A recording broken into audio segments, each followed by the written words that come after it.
Welcome to Heart Over Gold, the channel where love, kindness, and humanity shine brighter than any fortune. In today's story, this is the story of Jessica Williams, a 28-year-old corporate lawyer who spent 5 years losing herself in a relationship that demanded she shrink in order to fit.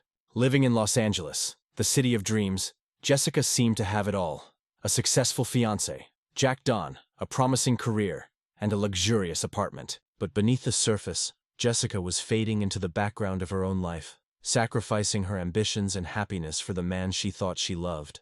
When an unexpected invitation to the Los Angeles Medical Association Gala became the catalyst for change, Jessica discovered that the greatest betrayal wasn't being cheated on. It was betraying herself. As she stood on stage, celebrating her own achievements with the support of Felix Harper, a man who saw her for who she truly was, Jessica realized that she deserved to shine and be celebrated. This is a journey of self-discovery, courage, and the realization that true love doesn't require you to diminish yourself. It's about finding someone who celebrates your light, not competes with it. Don't forget to like, subscribe, and share your thoughts in the comments and keep up with our latest stories. Have you ever felt like you were fading into the background of your own life? I have. For 5 years, I played a supporting role in someone else's story, quietly accepting scraps of attention and convincing myself it was enough. I'm Jessica Williams, 28 years old, and this is the story of how I came to realize that sometimes the worst betrayal isn't being cheated on, it's betraying yourself. In Los Angeles, the land of dreams and flawless exteriors, I seem to have it all. A successful fiancé, Jack Don, a doctor with a bright future, an apartment in Beverly Hills, and a promising career as a corporate lawyer. On the surface, everything looked perfect, but behind that facade, I was slowly losing myself. Jack was the kind of man mothers dream of for their daughters. Charming, ambitious, and with a future that seemed limitless. But he had a flaw. He only loved me when I fit into his plans. The moment I outshone him or asked for more, I became an obstacle to avoid. This is the story of how a hidden invitation unlocked my path to freedom. How a gala revealed not just the true nature of my fiancé, but also who I could be when I stopped shrinking myself to fit someone else's vision. If you've ever felt small in a relationship that should have made you grow, if you've ever doubted your worth because someone made you believe you weren't enough, this story is for you. Sometimes, we need to lose everything we thought we wanted to realize what we truly deserve. And I deserved so much more than I had settled for. I never imagined that a hidden letter among bills on my kitchen counter would change everything. It was just another typical Tuesday in September in LA. Sunshine and perfect weather. The kind that promises all will be well, even when your gut tells you otherwise. I had just wrapped up a big case that I'd been working on for weeks, and I was eager to share the news with Jack. For the first time in a while, I felt proud of my accomplishment. I thought maybe we could celebrate together. The apartment was eerily quiet. Jack was still at the hospital, or so I thought. As a resident in cardiovascular surgery, his hours were unpredictable, and I had grown used to dinners alone. As I sifted through the mail, something caught my eye. An elegant envelope with the gold crest of the Los Angeles Medical Association, slightly wrinkled and hidden beneath a pile of bills. My heart raced when I saw my name, Dr. Jessica Williams. Not Mr. and Mrs. Don or Dr. Jack Don and guest, but simply my name. With trembling hands, I opened the envelope and read the invitation twice to make sense of it. It was for the Los Angeles Medical Association annual gala, where young professionals making significant contributions were recognized. I was one of the 30 under 30 transforming LA. My mind struggled to process the words. I hadn't just been invited as Jack's fiancé, but as Jessica Williams, the corporate lawyer who had just won a land Felix case. But why had this invitation been hidden? Why hadn't Jack mentioned it? I immediately called the hospital. The receptionist confirmed that Jack had left an hour ago, citing an important commitment.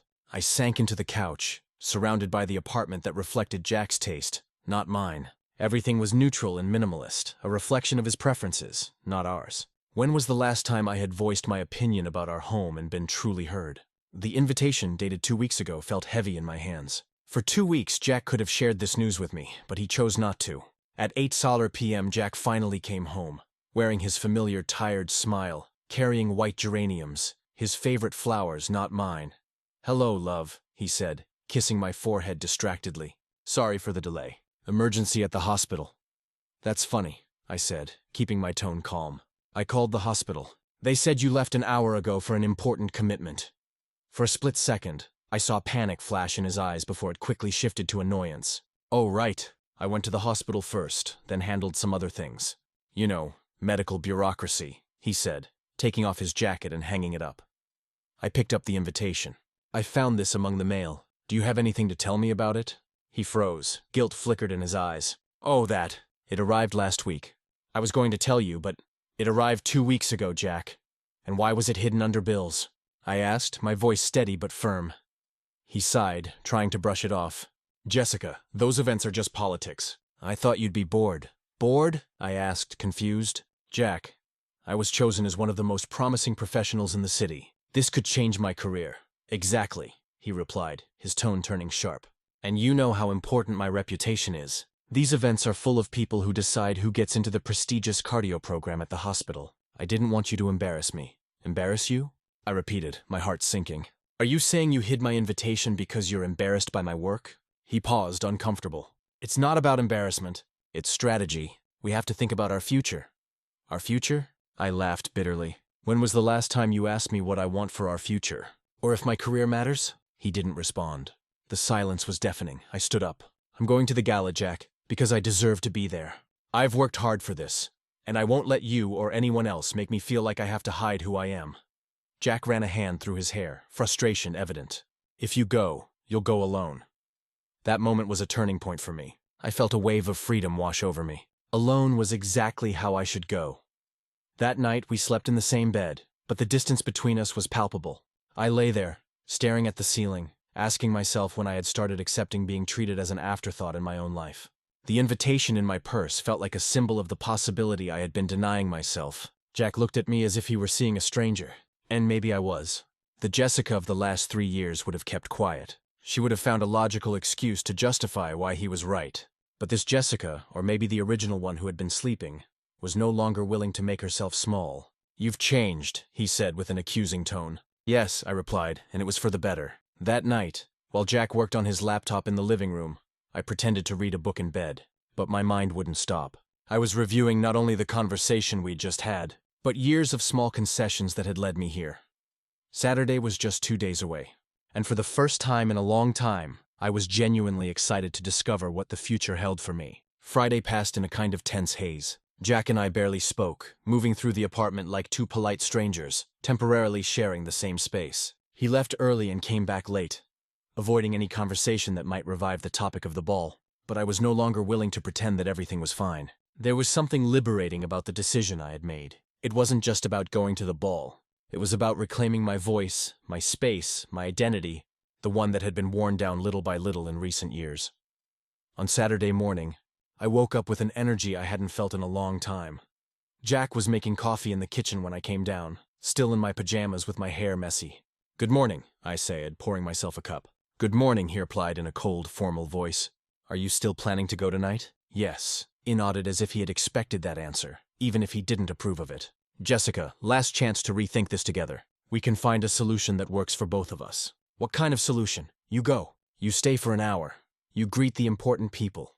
And we leave early. I'll go with you. But we keep a low profile. It was exactly the kind of deal I would have accepted a year ago. To go but without really being there. To be recognized but in a muted way. To have my moment, but only if it didn't bother anyone. No, Jack, I don't. I deserve to be there completely, not halfway. I deserve to celebrate my accomplishment without worrying if I'm inconveniencing someone or harming someone else's career. Jack put his cup in the sink with more force than necessary. Then you've chosen. I've chosen to value myself. If that's a problem for you, maybe we need to have a much more serious conversation about our future. He looked at me for a long moment, and I saw something in his eyes that I had never seen before. Respect. Not necessarily approval, but a kind of recognition that I was no longer the moldable woman he thought he knew. Then you'll go alone. Yes, I will. I nodded and walked out of the kitchen. 30 minutes later, I heard the apartment door close. I spent the morning taking care of myself, not in an anxious or desperate way, but with the calm of someone who was celebrating herself. He put on a face mask. I painted my nails a bold red that I hadn't used in years, and listened to music that I actually liked instead of the relaxing playlists Jack liked. At 4 in the afternoon, I started getting ready. The blue dress was even more beautiful than I remembered, and my hair with the new layers fell perfectly. When I saw myself in the mirror, I saw a woman I recognized, confident, successful, radiant. At 8:46, the Uber arrived. I was ready, not just physically, but emotionally. The Beverly Hills Hotel was dazzling, illuminated for the occasion with golden lights that made the entire building shine against the sunset sky. Elegant cars lined up at the entrance. Valet ran and there was an energy of celebration in the air. It was when I got out of the car that I saw him. Felix Harper was standing near the entrance, adjusting his shirt cuffs, visibly uncomfortable in his impeccable tuxedo. I knew him by sight. He was an architect specializing in social housing, and we'd crossed paths a couple of times at civil rights events.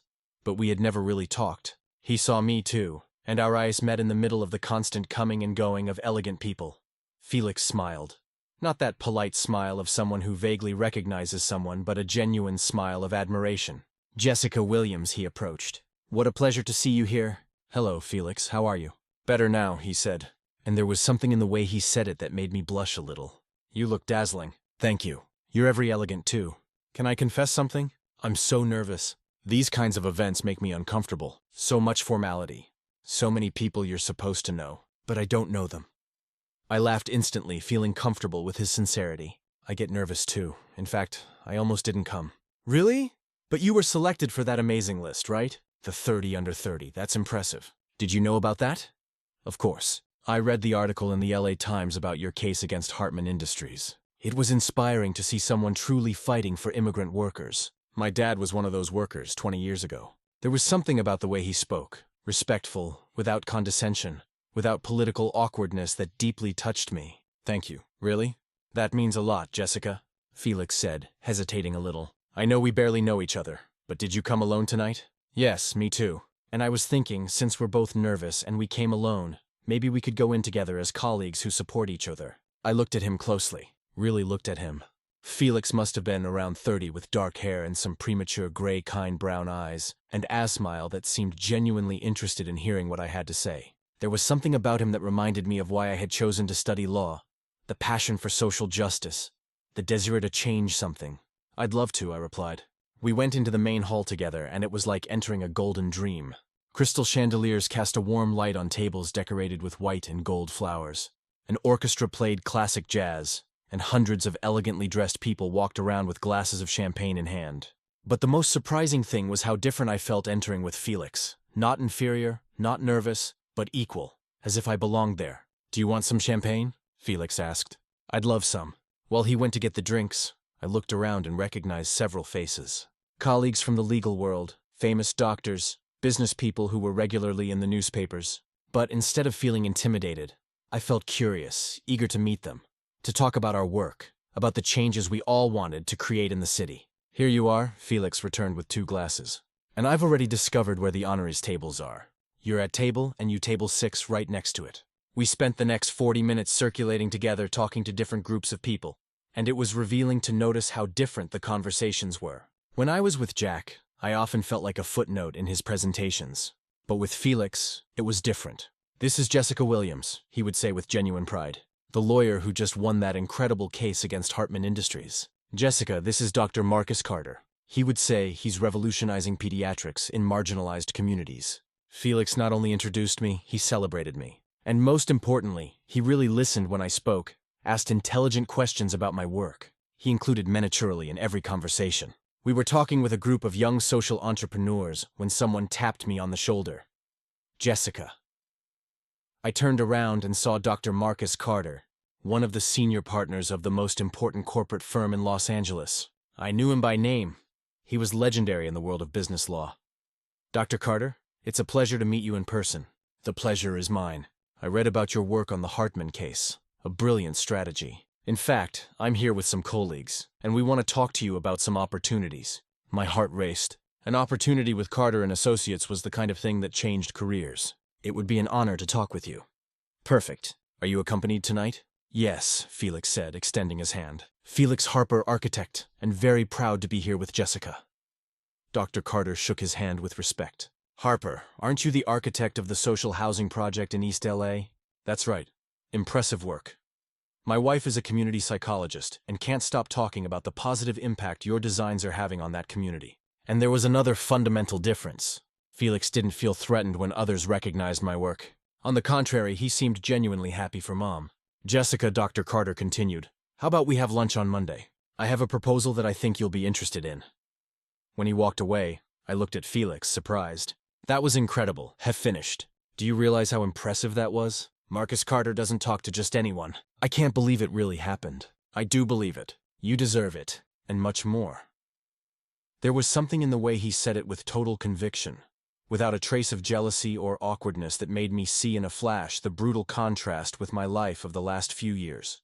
When dinner was announced, we went to our respective tables. Table 5 was spectacular, surrounded by other honorees, all brilliant young professionals who were making a difference in their fields.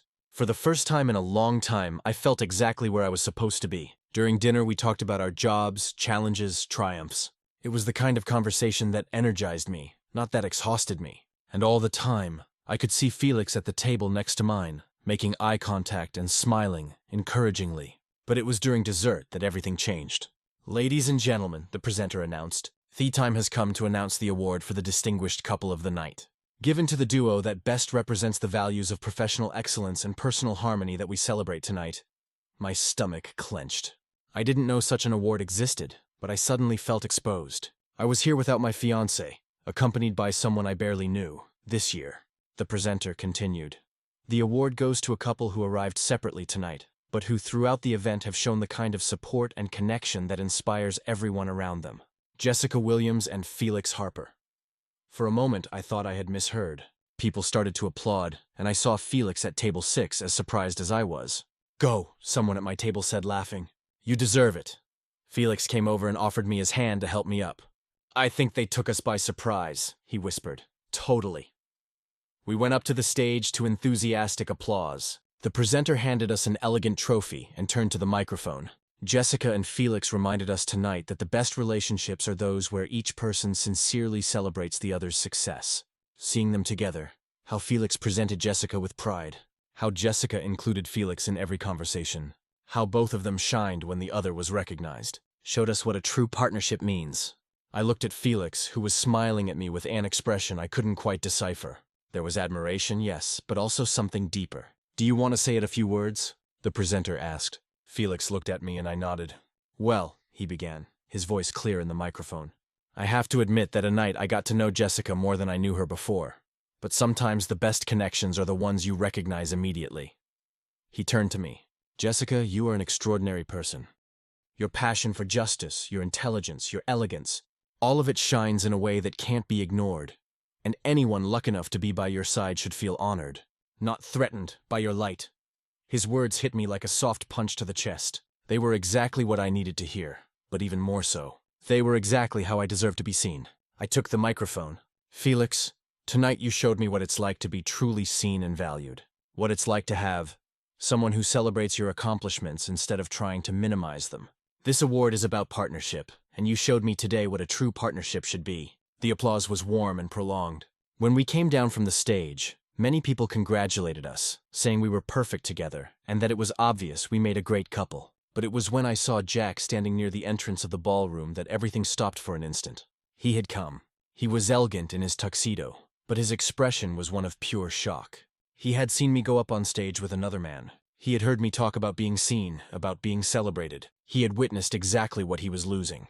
Jessica, Felix said in a low voice, following my gaze. Do you know him? He's my fiancé, I replied, and the word tasted strange. Oh, Felix nodded slowly. Do you want to? No, I said, surprised by my own firmness. I don't. Jack started to approach, but I turned to Felix. Would you like to dance with me? The smile he gave me was all the answer I needed. We danced 3 songs in a row talking about our jobs, our dreams, the little things that make life interesting. It was natural, comfortable, stimulating. It was everything I had forgotten a connection could be, Jessica Felix said when the 3rd song ended. Can I confess something? I had seen you before at events, but you were always with him. And I always thought you looked distant, as if you were playing a role. I probably was, but tonight you're radiant, as if you were a completely different person. I'm not different, I said, feeling the truth of my own words. I'm the same as always. I just stopped pretending to be smaller than I am, and that's incredible to see. Near midnight, we decided to leave. Jack had disappeared at some point, probably when he realized that I wasn't going to go after him for explanations or apologies. Felix walked me to the valet area where we waited for our respective cars.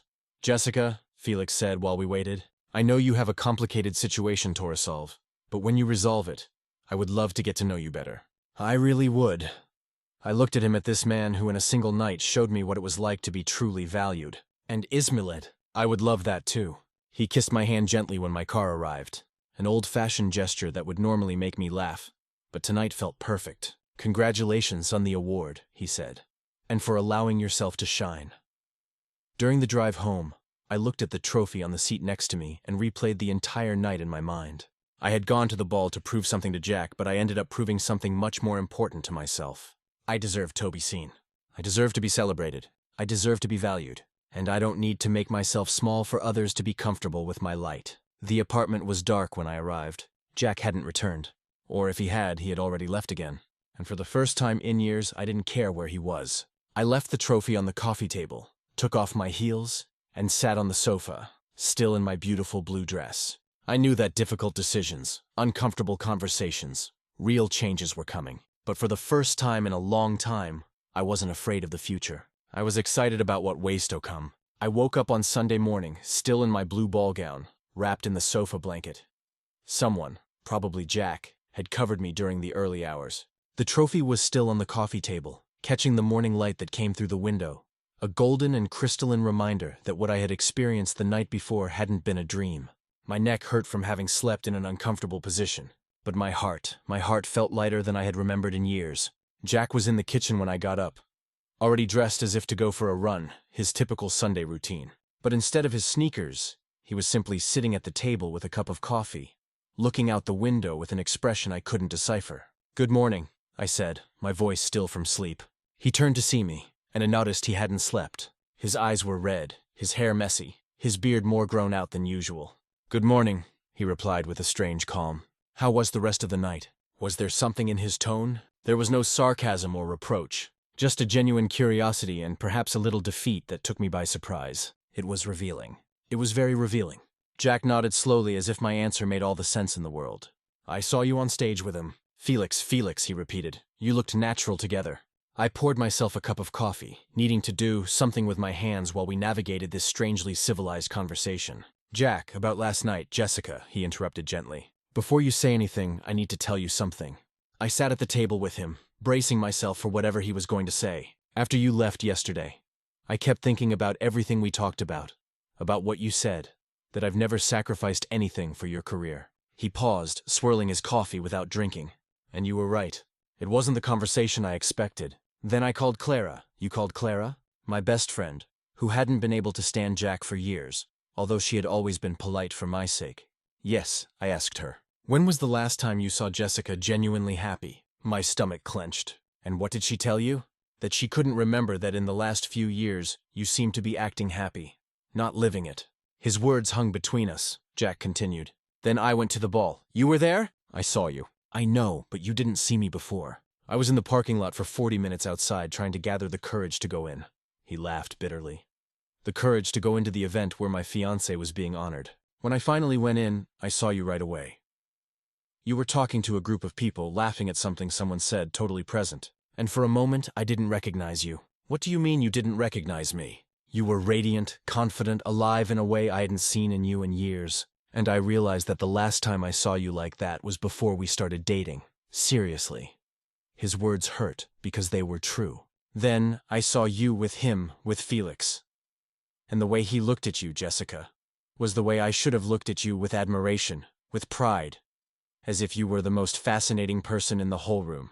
"Jack, let me finish. When they named you the distinguished couple, when you went up on stage, the way you complimented each other, how he introduced you, how you talked about being seen and valued, I understood." "You understood what?" "That I spent the last 3 years trying to turn you into a smaller version of yourself, and that you got so used to shrinking that you forgot how to shine." Tears started to fill my eyes, but they weren't of sadness. They were of relief. Finally, he was seeing me. "Jessica, I love you. I've always loved you. But I think I fell in love with a version of you that I invented in my head. Someone who was happy to be my shadow. Someone who would put my dreams before hers. And now I realize that the woman I really love, the real Jessica, is much bigger than the box I tried to put you in. And that if I truly love you, I have to let you be who you are, even if that means losing you." The silence that followed was dense, but not uncomfortable. It was the silence of two people finally being honest after years of not understanding each other. "Jack," I said at last, "you're right. I made myself small. And it wasn't just because of you. I allowed it because it was easier than fighting for space in my own life. But last night, I remembered who I was before I started trying to be who you wanted me to be. Jack nodded. And he also had tears in his eyes. And what does that mean for us? It was the question I had been avoiding since the night before. But I knew it had to come. It means we have to be honest about who we are and what we want. You want a partner who puts your career first. Who is the perfect wife for a successful cardiovascular surgeon? Someone who doesn't cause trouble, who doesn't make waves. And what do you want? I want someone who celebrates my accomplishments instead of feeling threatened by them. I want a partner who sees me as an equal, not as an accessory. I want to build a life where we can both shine without one having to dim their light for the other to look good. And you think I can't be that person? I took a deep breath. It was the hardest question. Jack, you could try to be, but it would be changing to please me just like I changed to please you. And that's not fair to either of us. He fell silent, looking at his hands. You're right, he said at last. I could try, but deep down, it would always make me uncomfortable for you to shine more than me. I would always want you to be a little less, to feel a little more. His honesty was a painful but necessary gift, and you'll always resent having to make yourself small, he continued. As you should. Then I think we know what we have to do. I stayed there looking at the man I had loved for 3 years, with whom I planned to marry in 6 months, and I felt a deep sadness, but also an enormous relief. I'm going to miss you, I said. And it was true. I'm going to miss you too. But Jessica, you deserve to be loved exactly as you are, completely without conditions. You too, Jack. He smiled, the first genuine smile I had seen in months. Maybe we're better people than we are a couple. We definitely are. Wes spent the rest of the morning resolving practical issues. The apartment, the wedding that would have to be canceled, how we would explain everything to our families. It was surprisingly civilized, almost friendly, as if finally telling the truth had released all the tension accumulated between us. And Felix?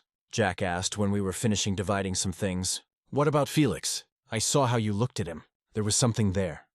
I felt myself blush. I barely know him. But would you like to get to know him better? It wasn't a question. And we both knew it. Yes, I admitted I would. He seems to be the type who's going to celebrate you, not try to change you. That seems right. Jack nodded. Then you should call him. Jack, Jessica, we're ending our engagement. Yes.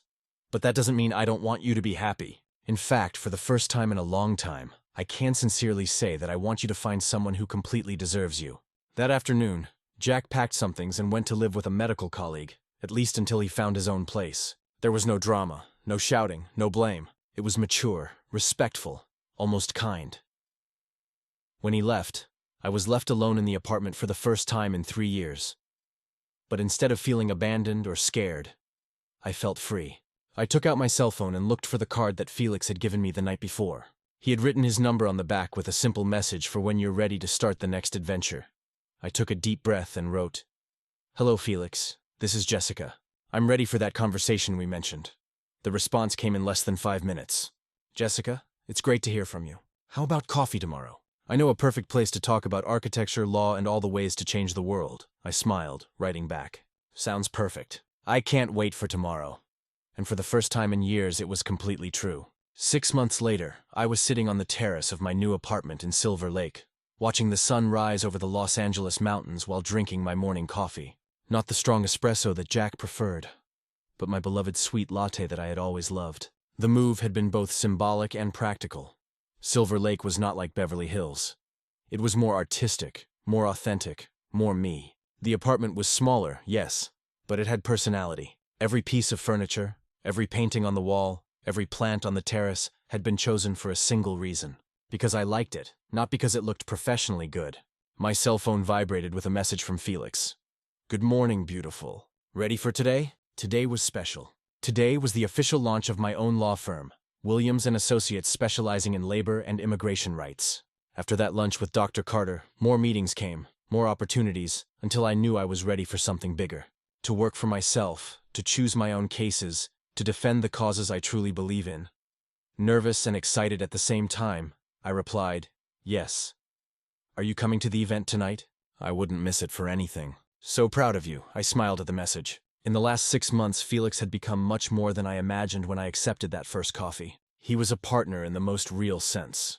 Someone who celebrated my accomplishments, supported me in my challenges, and he never, not for a second, made me feel like I had to be smaller for him to feel bigger. Our relationship had grown naturally without pressure, without ultimatums. Felix was with me when I canned the wedding with Jack.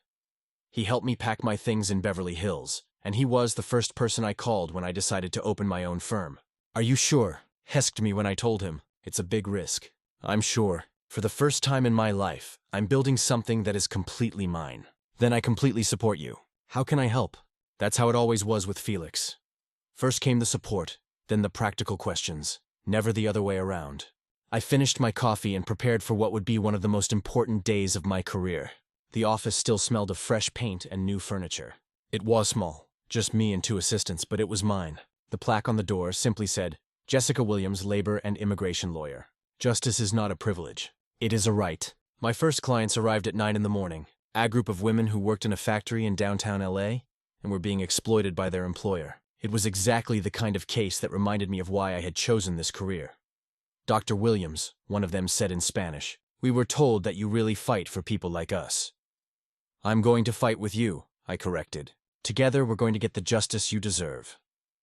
The day flew by between consultations, calls, and meetings with potential clients.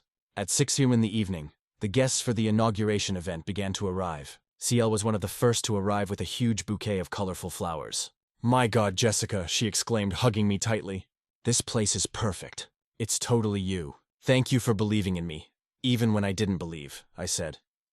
"I always knew you would get here. I was just waiting for you to know it too." Felix arrived shortly after, elegant in his dark suit, a bottle of champagne in hand, and a proud smile that made me blush. "How does it feel, boss?" he asked, giving me a soft kiss, like I'm exactly where I'm supposed to be. "You are, and you look radiant." For the next 2 hours, the office was filled with people. Fellow lawyers, community activists, some former clients, even Felix's architect colleagues who worked on social housing projects. But the surprise of the night was seeing Jack arrive. He was accompanied by a woman I recognized as Dr. Anna Chen, a resident in pediatric cardiology. They looked good together. She was calm where he was extroverted, and he seemed genuinely interested when she talked about her work. "Jessica." Jack approached me. "Congratulations. The place is incredible." "Jack, what a surprise. Thank you for coming. I wouldn't miss it for anything." "Sarah, this is Jessica, who I told you about." "Jessica."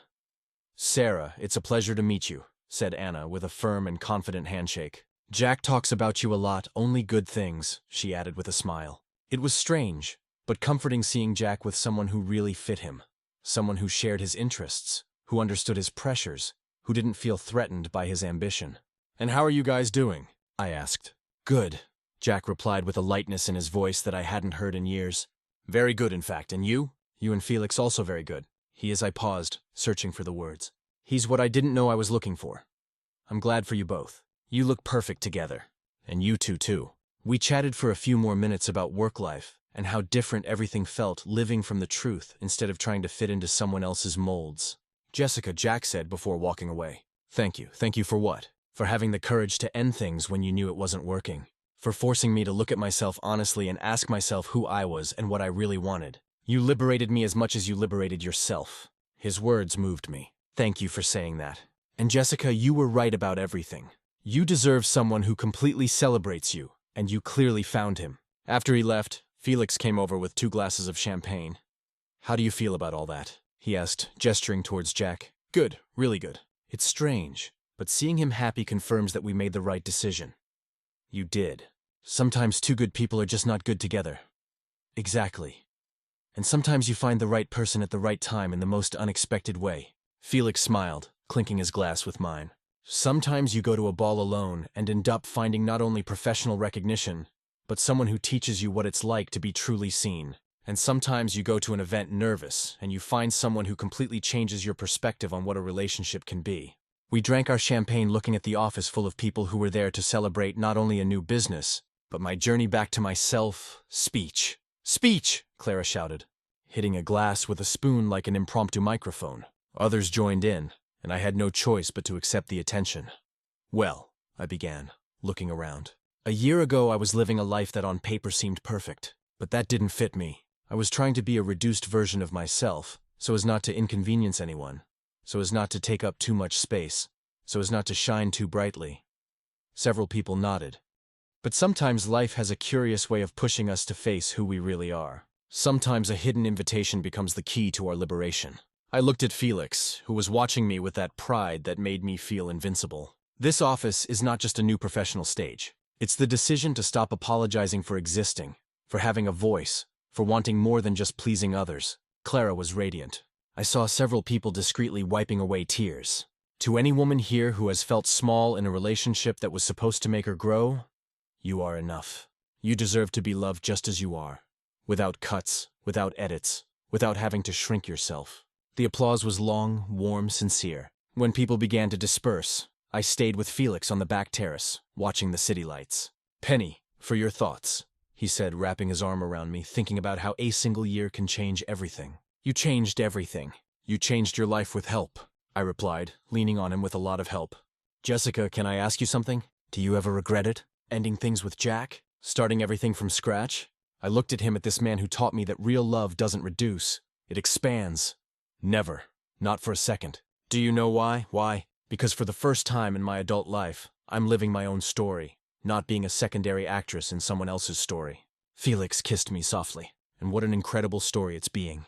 And it's just beginning. I hope so, because I want to be here for every chapter. 3 months later, we were at the same hotel plaza where everything had begun, but this time for a completely different occasion. The Los Angeles Bar Association was recognizing me as Lawyer of the Year for my work in labor rights. Felix was by my side, elegant in his tuxedo, holding my hand while we waited to be called to the main table. "Nervous?" he asked a little. "But this time it's different." "Different how?" "The last time I was here, I was afraid I wouldn't fit in. This time I'm nervous because I know I do fit in. And that comes with responsibility." "What kind of responsibility?" "To use this platform to make a difference. To show other women that they can build the life they want, even if it means disappointing people who would rather see them small." When my name was called and I went up on stage to receive the award, I looked out at the audience. You saw familiar faces. Clara radiant in the front row. Some of my first clients who are now friends. Fellow lawyers who respected my work. And I saw Jack sitting with Anna a few tables back, applauding genuinely. There was no resentment or awkwardness, just the sincere recognition of someone who had known me in a past version and was happy to see who I had become. "A year ago," I said in front of the microphone, "someone very wise told me that sometimes the best thing that can happen to us is to lose what we thought we wanted, to discover what we truly deserve." I looked at Felix, who was watching me with that expression he never gets tired of having, as if I were the most interesting and beautiful person in the room. I discovered that I deserved to be completely seen, loved unconditionally, and celebrated constantly, not for being perfect, but for being authentic. And even more importantly, I discovered that I can also offer that to someone else. The applause was deafening. After the ceremony, Felix and I walked on Santa Monica Beach with my heels in my hand and his jacket draped over his shoulder. The sea air, the gentle waves, the city lights behind us. Everything was perfect. "Jessica," he said, stopping suddenly. "What's wrong?" He knelt on the sand and took out a small box from his pocket. My heart stopped. "Felix Jessica Williams, you are the most incredible woman I have ever met. Strong without being harsh, kind without being weak, ambitious without being selfish. You shine in a way that illuminates everything around you, including me." Tears began to roll down my face. "I want to spend the rest of my life by your side, supporting you, celebrating you, growing with you. Not because I need you to complete me, but because I want to choose to build a life with you." He opened the small box, an elegant, simple ring, exactly my style. "Will you marry me?" For a moment I could only look at him. At this man who taught me that true love doesn't reduce, doesn't limit, doesn't demand that you change, but invites you to be your best version. "Yes," I said, laughing and crying at the same time. "Yes, yes, 1,000 times, yes." Felix placed the ring on my finger and kissed me right there on the beach, with the waves at our feet and the lights of Los Angeles behind us. "I love you, Jessica Williams." "And I love you, Felix Harper." And this time, I know exactly what that means. It means building a life where we can both be completely ourselves. It means celebrating each other's accomplishments without competition or insecurity. It means unconditional support, mutual growth, and the certainty that I will never again have to shrink to fit into the space someone assigned to me. It means finally being home within my own life. 6 months later, we got married in the Huntington Botanical Garden, surrounded by family and friends who loved us. Not despite who we were, but precisely because of it. Clara was my maid of honor, of course. Jack and Anna came, also engaged. And it was comforting to see that we had all found our right place in the world. When we exchanged vows, I didn't promise Toby the perfect wife, or to put Felix's dreams before mine. I promised to be his real partner, to grow with him, to support him unconditionally, and never to let our love make me less than I am. And he promised to always seem truly and never feel threatened by my light, but to be warmed by it. Today, 2 years after the marriage, I am sitting in our shared office. He designed social housing. I fight for the rights of those who will inhabit it. It's a real partnership in every sense. On the wall of my office in a golden frame is the distinguished coupletrophy we won that first night at the ball. Not because we need external validation, but because it represents the moment I understood that real love doesn't require us to dim our light. It requires us to find someone who wants to shine by our side. And if you are a woman reading this who has felt small, invisible, or too much in your relationship, you are not the problem. You don't need to be less for someone to love you. You deserve someone who celebrates you exactly as you are, who is proud of your accomplishments, who never asks you to hide. And if that means being alone for a while you find him, it's worth it a lot. Because in the end, being alone and authentic is infinitely better than being accompanied and disappeared. The life I built is noisy, imperfect, full of challenges and constant changes. But it is mine completely, authentically, joyfully mine. And that I discovered is the only real way to live.